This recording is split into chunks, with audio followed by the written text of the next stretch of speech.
요즘에 저는 내년 초에 있을 신년 21일 저녁 기도회와 선교 사명자 대회를 준비하고 있습니다.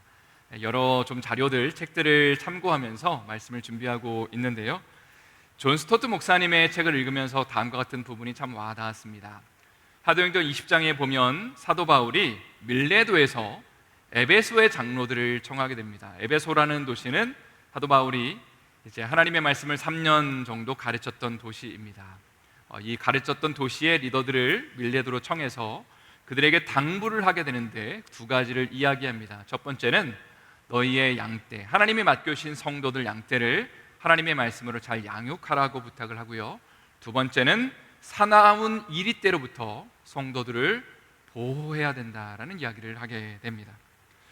그러니까 하나님의 말씀으로 우리가 성도들을 양육하는 것도 필요합니다. 말씀 안에 굳건히 세우는 것도 필요하지만 이것만으로는 부족하다는 것이죠. 사단의 공격으로부터 양떼를 지키지 않으면 우리가 아무리 하나님의 말씀을 많이 먹이고 견고하게 세운다 하더라도 그것이 하루아침에 무너질 수 있다는 것입니다. 만약에 여러분이 사단이라면 여러분의 누군가의 그 어떤 것들을 가장 먼저 공격하시겠습니까? 분명히 가장 약한 부분들, 가장 취약한 것들, 과거에 있었던 상처와 아픔들, 열등감들을 분명히 사단은 건드릴 것입니다. 그런 걸 통해서 우리의 삶이 무너지길 원하고 경건의 삶이 하나님의 은혜 가운데 세워진 것들이 와르르르 무너지고 가정이 파괴되고 그리고 주님의 교회가 무너지기를 바랄 것입니다. 따라서 신앙생활은 두 가지가 적극적으로 필요하다는 것이죠. 첫 번째는 적극적으로 하나님의 말씀을 우리가 취하고 말씀 안에 서는 것이 필요하지만 그러나 또 소극적인 차원에서는 우리가 사단의 공격을 방어할 줄 알고 어떤 것들로 공격이 들어오는지를 분별할 줄 알아야 한다는 것입니다. 오늘 본문을 우리가 좀 살펴보길 원하는데요, 예수님이 말씀하신 산상수훈의 일부입니다. 우리가 이전까지 어떤 것을 살펴봤냐면 구약 성경의 총 6가지의 계명들을 가지고 예수님께서 바리새인과 서기관들은 너희에게 이렇게 가르치는데 나는 너희에게 이렇게 말한다, 이것이 성경의 의도이고 율법의 의도이다라고 주님이 그렇게 가르치셨습니다. 가령 형제에게 노를 하거나 노하지 말아야 되고 그리고 화내서는 안 된다, 그들을 사랑해야 된다, 음욕을 품어서는 안 된다, 원수까지도 너희가 품어줘야 된다라고 주님은 가르쳐 주셨습니다. 그리고 나서 오늘 본문에서는 구제와 기도에 대해서 가르쳐 주시는데 그런데 뭐라고 말씀하시냐면 조심하고 주의하고 삼가해야 할 것이 있다. 그러니까 우리가 신앙생활을 하는 적극적인 부분들에 있어서는 기도하고 구제하는 것도 필요하지만 그러나 이런 것들을 하면서 너희가 조심하고 주의하고 삼가해야 될 것들을 잘 삼가야지만 하나님의 은혜 가운데 견고하게 세워질 수 있다라고 오늘은 우리에게 도전하시는 장면입니다. 오늘 본문의 1절 말씀을 한번 다 같이 저희 큰 목소리로, 지금 비가 내리고 있는데 이 소리를 우리가 뚫는다는 심정을 가지고 1절 말씀을 한번 읽어보도록 하겠습니다. 사람에게 보이려고 그들 앞에서 너희 의를 행하지 않도록 주의하라. 그리하지 아니하면 하늘에 계신 너희 아버지께 상을 받지 못하느니라. 여기 보면 우리가 주의해야 될 것들이 있습니다. 바로 사람에게 보이려고 우리의 의를 행하는 것을 주의해라, 조심해라 라고 주님이 말씀하십니다. 당시에 바리새인들, 서기관들이 힘썼던 경건의 삶 중에 대표적인 것이 3가지가 있었는데 첫 번째는 가난한 사람들을 구제하는 것이었고 두 번째는 기도하는 것이었고 세 번째는 금식하는 것이었습니다. 사실 이러한 것들은 하나님을 사랑하는 데 있어서 너무나 귀한 것들이고 존귀한 것들입니다. 참 귀한 노력들이죠. 그러나 이런 것들을 하면서 너희가 조심하고 주의해야 된다라고 주님이 말씀하시는 겁니다. 얼마 전에 저희 교회에서 가장 큰 키를 자랑하고 계시는 한 집사님과 제가 대화를 하였습니다. 근데 눈을 자세히 보니까 왼쪽 눈에 좀 이렇게 긁혔더라고요. 그래서 물어보니까 나뭇가지에 긁히게 됐다고. 그래서 제가 공감을 하면서 저도 좀 키가 좀 큰 편이잖아요. 그래서 집사님 저도 그 마음을 안다고. 이렇게 몸집이 크니까 사이즈가 크니까 여기저기 걸리적거리고 이렇게 부딪히는 게 많은 것 같다고, 조심해야 된다고, 주의해야 된다고 하니까 집사님도 그런 것 같다고 이렇게 공감을 해 주셨습니다. 사실 오늘이 12월 27일입니다 여러분. 그러면 바깥에서 비가 내리면 안 되고 눈이 내려야 되는데 지금 비가 내리고 있죠.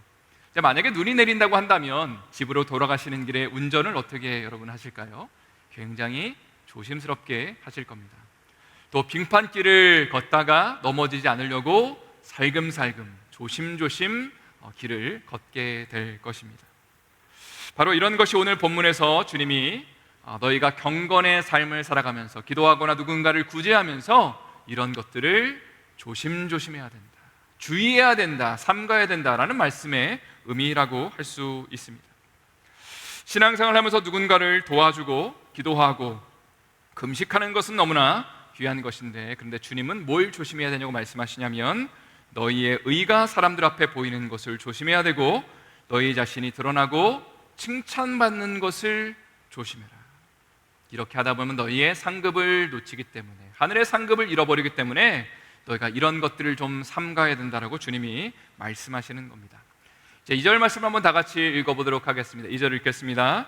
그러므로 구제할 때에 외식하는 자가 사람에게서 영광을 받으려고 회당과 거리에서 하는 것 같이 너희 앞에 나팔을 불지 말라. 진실로 너에게 이르노니 그들은 자기 상을 이미 받았느니라.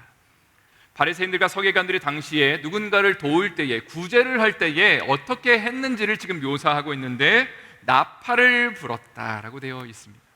수많은 사람들이 보고 있는 가운데 나팔을 불면서 여러분 이것 좀 보십시오, 제가 가난한 사람들을 이렇게 도와줍니다 라고 과시하고 그들의 의로움을 드러냈다는 것입니다. 그러나 주님은 이렇게 말씀하시죠. 그들은 이미 칭찬을 받았기 때문에 상을 받은 것 아니냐, 더 이상 천국의 상급은 없는 것 아니냐라고 주님이 말씀하십니다. 오늘 본문의 5절 말씀은 제가 한번 읽어드리도록 하겠습니다. 또 너희는 기도할 때에 외식하는 자와 같이 하지 말라. 그들은 사람에게 보이려고 회당과 큰 거리 어귀에 서서 기도하기를 좋아하느니라. 내가 진실로 너에게 이르노니 그들은 자기 상을 이미 받았느니라. 외식하는 자라는 표현이 등장하는데 이것은 바리새인들을 가리키는 표현입니다. 사실 외식한다는 표현은 여러 가지 의미를 담고 있죠. 밖에서 밥을 먹는 것도 외식이지만 여기서 말하는 그 외식은 그 외식이 아닙니다. 원어적인 의미는 이런 것을 담고 있습니다. 가면을 쓰고 다닌다. 내가 실제로는 아닌데 거룩한 척, 의로운 척, 착한 척 하면서, 경건한 척 하면서 무엇인가를 하는 사람들, 열심히 기도하는 척을 하는 사람들을 주님은 책망하시죠. 그러면서 사람에게 보이려고 이런 것들을 한다면 너희의 상급을 이미 받은 것이다 라고 경고하고 계십니다. 성도 여러분, 우리는 사실, 우리 크리스찬들은 이 땅에서의 상급을 기대하고 바라는 사람들이 아니고요, 누군가에게 칭찬을 받고 인정받는 것을 기대하는 삶이 아니라 하늘의 상급을 기대하는 사람들임을 고백합니다. 여러분 아멘이시죠? 이 땅에서의 삶이 조금은 힘들고 어려워도 하나님 나라에 가서 받을 상급을 우리는 기대하면서 하루를 사는 존재들이 바로 우리 크리스찬들이라는 것입니다. 우리가 살펴보고 있는 마태복음에는 천국에 받을 상급이 너무나 많이 강조되고 있습니다. 마태복음 5장 11절부터 12절의 말씀 한번 다 같이 읽어보도록 하겠습니다. 나로 말미암아 너희를 욕하고 박해하고 거짓으로 너희를 거슬러 모든 악한 말을 할 때는 너희에게 복이 있나니 기뻐하고 즐거워하라. 하늘에서 너희의 상이 큼이라. 너희 전에 있던 선지자들도 이같이 박해하였느니라. 여기 보면 예수님은 우리가 주님 때문에 받는 어려움과 아픔들, 시련들이 있을 때에 기뻐하고 즐거워해라 라고 그렇게 도전하고 계십니다. 인간적인 생각으로는 이해가 안 되는 표현이죠. 예수님 때문에 힘든데, 어려운데, 손해를 봐야 되는데 기뻐해라, 그리고 찬양해라 라고 되어 있습니다. 왜냐하면 하늘에서 받을 상급이 너무나 크기 때문이라고 주님이 말씀하십니다. 사실 예수님은 하나님의 아들이시죠. 그리고 이 땅 가운데 오시기 전에 하늘의 그 풍성함과 그 풍요함, 하나님 나라의 그 지극히 크심이 어떤지를 이미 경험하시고 체험하신, 너무나 잘 알고 계신 그분입니다. 그분이 우리에게 도전하시는 것이죠. 이 땅 가운데의 삶이 전부가 아니라고 주님이 말씀하시면서 나 때문에 너희가 힘들고 어렵다면 오히려 기뻐해야 된다, 혹은 힘들고 어려운 일이 발생할 때, 건강의 문제나 경제적인 문제나 자녀의 문제나 여러 가지 답답한 상황들이 발생했을 때에 그저 예수 그리스도를 고백하며 붙잡는 것만으로도 주님이 우리를 향해서 칭찬하시면서 기뻐하고 즐거워하라. 왜냐하면 하늘의 상급이 클 것이기 때문에, 너희가 하늘나라에 가서 받을 그 은혜가 얼마나 큰지를 주님이 말씀하시면서 이 땅에서의 고난과 아픔들을 지금은 참고 견디라고 그러면서 하늘의 상급을 기대하고 주님이 우리에게 말씀하시는 것입니다. 성도 여러분, 우리 크리스찬들은 다음의 확신을 분명히 가져야 됨을 믿습니다. 저를 한번 따라 하도록 하겠습니다. 힘차게 한번 따라해 주세요. 현재의 삶이 끝이 아니다. 천국에 분명한 상급이 있다. 여러분 믿으십니까? 그래서 마태복음 25장 21절 말씀 한번 다 같이 읽어보도록 하겠습니다. 그 주인이 이르되 잘하였도다 착하고 충성된 종아, 내가 적은 일에 충성하였음에 내가 많은 것을 내게 맡기리니 내 주인의 즐거움에 참여할지어다 하고. 이것은 달란트 비유에 나오는 구절입니다. 여기서 5달란트, 또 2달란트, 1달란트 받은 사람이 등장하는데 여러분은 몇 달란트 받으셨는지 모르겠습니다. 아마 어떤 분은 저는 1달란트밖에 못 받은 것 같아요. 참 초라하고 별 볼 일 없는 것 같습니다 라고 고백할 것이고, 어떤 분들은 저는 한 5달란트 혹은 10달란트 받은 것 같아요 라고 고백할 수도 있을 것 같습니다. 그러나 주님의 평가의 기준은 우리가 이 땅을 살아가면서 내가 지금 얼마의 달란트를 갖고 있느냐가 아니라 우리가 하나님 앞에 얼마나 충성되게 살았느냐.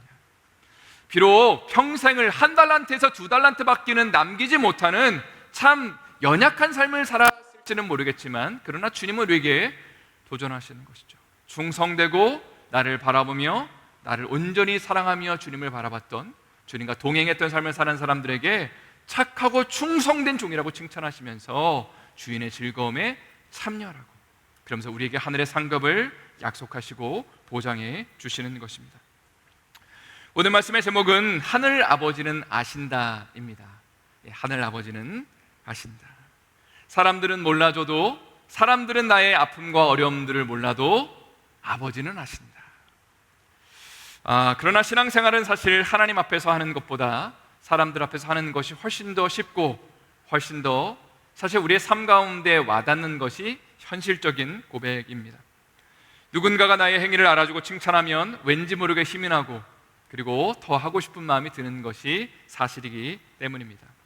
예를 들어서 기도를 한 번 해도 막 뜨겁게, 정말 유창하게 하나님 아버지 막 하면서 이렇게 기도가 끝나면 사람들이 이제 부러워하죠. 집사님, 권사님 어떻게 이렇게 기도하냐고, 난 너무 부럽다고 하면서 우리의 기도를 칭찬하면 더 열심히 기도하고 싶은 것이 우리의 마음의 심리적인 상태입니다. 그러나 봉사를 해도 사람들이 많이 보이지 않는 곳에 하는, 참 힘들고 어려운 곳, 그런 데서 봉사하는데 아무도 우리에게 와서 너무 고생했다고 이야기하지 않고, 혹시라도 그거밖에 못하냐고 그렇게 만약에 지적을 한다면 화가 나고 열이 받고 안 하고 싶은 것이 사실 우리의 심정일 것입니다. 그러나 오늘 본문에서 주님은 이렇게 말씀하십니다. 3절과 4절 말씀 한번 다 같이 읽어보도록 하겠습니다. 3절 4절 읽도록 하겠습니다. 너는 구제할 때에 오른손이 하는 것을 왼손이 모르게 하여 내 구제함을 은밀하게 하라. 은밀한 중에 보시는 너희 아버지께서 갚으시리라. 또 6절 말씀은 제가 읽도록 하겠습니다. 그래서 반복돼서 나오는 단어가 있는데 제가 읽겠습니다. 너는 기도할 때에 내 골방에 들어가 문을 닫고 은밀한 중에 계신 내 아버지께 기도하라. 은밀한 중에 보시는 내 아버지께서 갚으시리라. 어떤 단어가 계속 등장하고 있죠? 은밀한이라는 단어가 등장하고 있습니다. 영어로는 secret입니다. secret. 무려 4번이나 오늘 본문에 등장하였습니다. 제가 이스라엘에 있을 때에 유명한 화장품 브랜드 중에 하나가 시크릿이라고 있었습니다. 시크릿. 아마도 사해 바다의 그 미네랄과 소금을 이용해서 만든 천연 화장품이 바로 시크릿입니다. 그러니까 마치 이런 거죠. 한 여성이 어느 날 갑자기 피부가 너무 좋아 보이는 거예요. 그래서 비결이 뭐냐고 물어봤는데 뭐라고 대답하는 거예요? 시크릿이야. 얘기해주지 않는 겁니다. 시크릿이야. 계속 얘기를 해도 말을 안 해요. 시크릿이라고. 근데 알고 보니까 시크릿이라는 화장품을 썼던 것이었죠. 우스갯소리로 제가 말씀을 드렸는데 이런 것들이 바로 은밀하게 비밀스럽게 무엇인가를 하는 것의 의미일 것입니다. 오늘 본문은 우리가 누군가를 도와주고 섬기는 삶을 사는 것, 기도하고 봉사하는 삶을 사는 것이 너무나 귀한 것이다. 그러나 우리에게 이렇게 도전합니다. 그러나 이런 것들을 은밀하게 할 줄 알아야 된다. 비밀스럽게 하는 것도 필요하다. 때로는 누군가가 우리를 알아주지 않아도 하나님 앞에서 우리가 은밀하게 하나님이 보고 계시기 때문에 이런 것들을 감당하는 영성이 필요하다라고 이야기하는 것입니다. 12월 17일 날 이침식이 있었습니다. 근데 어떤 얘기를 들었냐면 밥이 금방 떨어졌다라는 이야기를 들었습니다. 그리고 늦게까지 봉사하신 분들이 밥을 못 드셨다. 그러니까 사실 그런 상황과 또 어려움들 가운데 제가 이런 상상을 해봤어요. 만약에 내가 아직 늦게까지 봉사하고 밥을 못 먹었는데 호 목사님께서 나에게 개인적으로 다가오셔서 김 집사님 식사 못 하셔서 어떡해요? 이거 너무 미안해요. 만약에 한 말씀만 하신다면 그 힘들었던 마음이 사르르 녹아질 것 같습니다. 그런데 아무도 이것을 알아주지 않는다. 예를 들어 9시까지 10시까지 정말 몇 사람만 죽도록 뼈 빠지게 고생하다가 밥도 못 먹고 아무도 알아주지 않는 상태에서 집으로 간다면 여러분 어떻게 반응하시겠습니까? 막 기뻐하고 찬양하면서 주님, 제가 주님을 위해서 일하면서 밥을 못 먹었습니다. 천국의 상급이 크겠군요. 이렇게 우리가 생각하는 것보다는 말이 아무도 나를 알아주지 않고 밥도 못 먹고 이게 뭐냐, 내 탓은 안 한다, 아마 이렇게 반응하지 않을까라는 생각을 하게 됩니다. 그런데 오늘 본문은 이렇게 도전하는 것입니다. 섬기거나 봉사하거나 기도하는 일이 있을 때에 아무도 몰라준다 하더라도 누가 알고 계시냐? 바로 하늘아버지가 알고 계신다. 은밀한 중에 보시는 이라는 표현이 그래서 반복되는 것이죠. 다른 사람들은 다 몰라줘도 주님은 알고 계신다. 주님은 우리를 지켜보고 계신다. 그러니까 염려하거나 낙심하지 말고 낙담하지 말고 신실하게 끝까지 주님을 바라보라고 오늘 우리에게 예수님이 도전하고 계시는 겁니다. 정필도 목사님이 쓰신 교회는 무릎으로 세워진다라는 책에 제가 내용을 조금 소개하고 싶습니다. 이 정필도 목사님이요, 밥 피어스 목사님이라는 분에게 어렸을 때에 이분이 한국을 방문했을 때 말씀을 듣고 나서 이 말씀, 이 예화를 평생을 간직했다라고 이 책에서 소개하고 있습니다. 한 번은 밥 피어스 목사님이, 굉장히 옛날 얘기입니다. 이것은 한 80년 전, 100년 전에 거의 얘기인 것 같아요. 이 나이를 계산해 보면 이 밥 피어스 목사님이 홍콩에 호텔에 들리게 됐는데 마침 그 숙소에 방이 하나도 없었습니다. 그래서 다른 숙소로 갈 수 없는 상황이 되니까 이런 부탁을 했대요. 프런트 데스크에, 내가 미국 사람인데 혹시라도 그 숙박하고 있는 사람 중 미국 사람이 있으면 그 사람한테 양해를 구해서 혼자 자는 사람 있으면 침대가 2개 있을 거니까 내가 그 옆 침대에서 좀 자게 해달라고 부탁해 줄 수 있냐 해서 어떤 젊은 남자가 그것을 흔쾌하게 괜찮다고 대답을 했다는 거예요. 그래서 그 방에서 하룻밤을 지내게 됩니다. 너무 피곤해서 이 목사님은 바로 골아떨어졌는데 잠을 자는 중에 그 옆에 있는 젊은이가 막 대성통곡을 하면서 꺼이꺼이 울면서 정말로 탄식을 하더래요. 그래서 목사님이 잠이 깼습니다. 불을 딱 켰는데 이 청년은 보니까 잠을 자고 있는 가운데 꿈속에서 지금 울면서 통곡하고 있었대요. 그래서 이 청년을 깨웠답니다. 무슨 일이냐고, 도대체 어떤 어려움을 당했냐고 물어봤는데 자초증을 들어보니까 이 젊은 남성분은 네팔의 선교사였습니다. 몇 년 동안의 통역을 써서 사역을 감당했는데 아무런 열매도 맺히지 못했다고 자책하고 있는, 그리고 미국에서 백인 여자와 결혼해서 딸 아이를 낳고 선교지에서 살고 있는데 참 비참한 일이 발생하게 됩니다. 그 딸 아이가, 그 옛날이니까요, 거의 80년 전, 100년 전이니까 흙을 만지고 놀다가 나병에 걸리게 되었다고 합니다. 문둥병에 걸리게 됐대요. 그리고 이 딸 아이를 하와이에 있는 치료시설로 보내고 난 다음에 이 남자 선교사님이 홍콩에 들렸다가 네팔로 들어가는 길이었습니다. 그날 밤에 이 선교사님은 이런 결심을 했다고 합니다. 나는 더 이상 선교를 하지 못하겠다. 내가 무슨 자격으로 선교를 하겠냐. 열매도 없고 아이는 병이 들고 네팔로 돌아가서 아내와 함께 짐을 싸고 이제 미국으로 돌아가자라고 그렇게 결단을 했다고 합니다. 그런데 그날 밤에 주님이 꿈속에서 나타나셔서 애원을 하시더래요. 우리 주님이 뭐라고 말씀하셨냐면, 너까지 선교를 그만두면 그 땅의 영혼들은 누가 구원하냐, 너까지 그러면 이라고 주님이 그렇게 애원하시는 그 주님의 그 음성 가운데 이분이 너무 감동해서 울었다는 거예요. 왜냐하면 나는 참 별 볼 일 없다고 생각했다고 고백합니다. 열매도 없고, 그리고 우리 아이도 병이 들었고, 도대체 나는 뭘 하고 있는지 패배의식에 쪄들은 그 선교사님, 그래서 이제는 다 그만두고 내가 미국으로 돌아가야겠다라고 그렇게 하는 그 찰나에 주님은 다르게 평가하고 있었다는 것을 처음 알게 됩니다. 사람들은 나를 몰라줄 수 있고, 사람들은 나를 무시할 수도 있는데 주님만은 나를 다르게 쳐다보고 계셨다고, 그것을 깨닫고 나니까 이분이 다시 내가 네팔로 가야겠다, 이제는 주님의 영혼들을 돌보기 위해 네팔로 가야겠다라고 그렇게 결단하셨다는 것입니다. 여러분, 은밀한 중에 우리의 아픔과 통곡을 누가 듣고 계시고 알고 계신다고 주님이 도전하시죠? 바로 하나님 아버지께서 알고 계시고 듣고 계신다. 우리가 힘들고 어려운 상황이 있을 때에 때로는 무엇인가를 그만두고 싶을 때 주님 말씀하시는 것이죠. 조금만 더 참았으면 좋겠다, 조금만 더 인내했으면 좋겠다라고 주님은 말씀하시는 것이죠. 아무도 몰라줘도 내가 하니까, 은밀한 중에 내가 너를 보고 있으니까 버티면서 나를 바라보면서 너가 그 길을 가달라고 주님이 그렇게 당부하신다는 사실입니다. 이제 마지막으로 히브리서 5장 7절 말씀을 한번 다 같이 읽어보도록 하겠습니다. 힘차게 한번 읽겠습니다. 그는 육체에 계실 때에 자기를 죽음에서 능히 구원하실 이에게 심한 통곡과 눈물과 간구의 소원을 올렸고 그의 경건하심으로 말미암아 들으심을 얻었느니라. 히브리서 기자는 겟세마네 동산에서 예수님이 어떻게 기도했는지를 다음과 같이 묘사하고 있습니다.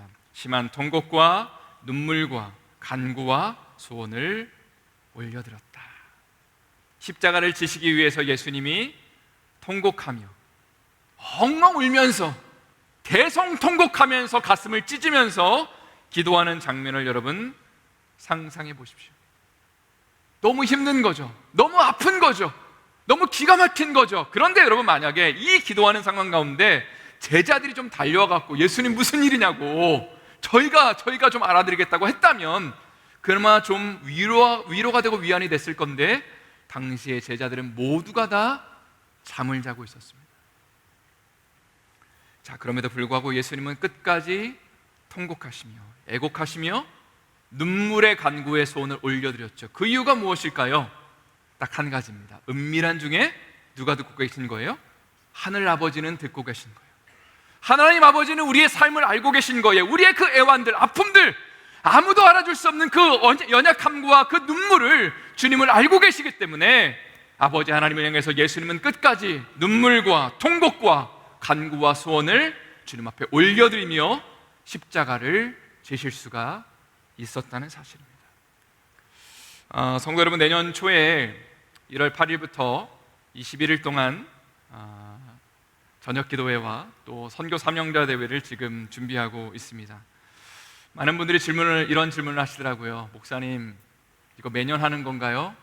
제가 이렇게 당당하게 말씀드립니다. 아니요, 내년 한 번만 하는 겁니다라고 말씀을 드립니다. 그리고 왜 하는 거냐고 물어보세요. 그래서 제가 이런 좀 고백을 드리고 싶습니다. 단임 목회를 처음 시작하면서 하나님께 무엇을 구할 거냐라는 질문을 참 많이 던지게 됩니다. 구하고 싶은 게 참 많이 있죠. 여러 프로그램들, 또 좋은 이벤트들을 만들어서 하나님이 정말 복을 많이 부어주셔서 사람들이 좀 많아지고 재정의 복도 주시고 시설도 좀 우리가 많이 확충하고 하는 것들을 구할 수도 있을 것 같아요. 그런데 하나님이 저희 마음 가운데 이런 소원을 주셨습니다. 바로 하나님의 임재를 구하고 하나님의 은혜를 구하고 하나님 앞에 통곡하며 기도하는 우리 성도들이 정말 21일을 정말 하나님 앞에 올려드리면 좋겠다, 그런 마음의 소원을 하나님이 부어주셨기 때문에 하나님, 다른 건 몰라도 정말 제가 그거는 최선을 다해서 할 수 있을 것 같습니다 고백하면서 이 시간을 하나님 앞에 올려드리기로 결단을 하였습니다. 성도 여러분, 지금은 우리가 다른 것이 아니라 우리의 자녀들을 위해 기도할 때이고, 그리고 이 교회를 위해서, 이 시대를 위해서 기도해야 될 때임을 믿습니다.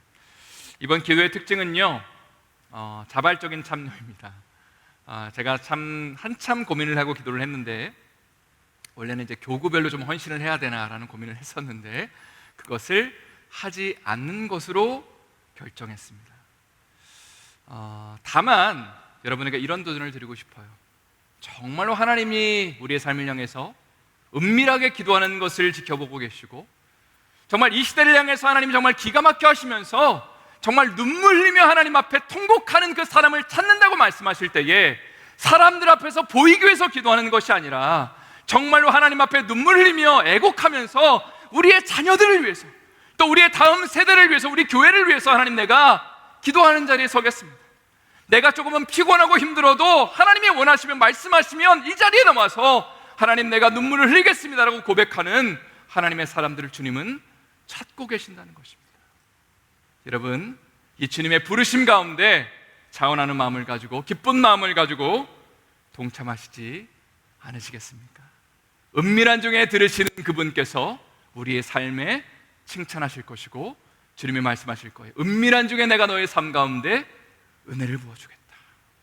사람들은 몰라줘도 은밀한 중에 들으시는 아버지께서 하늘의 상급을 부어주실 것이고 하나님의 영광을 부어줄 것이라고 주님이 우리 가운데 약속하시는 사실입니다. 이 은혜와 축복이 우리의 가정과 교회 가운데, 여러분의 삶 가운데 넘치도록 임할 수 있기를 예수님의 이름으로 축원드립니다. 다시 한번 예수님의 이름으로 축원드립니다.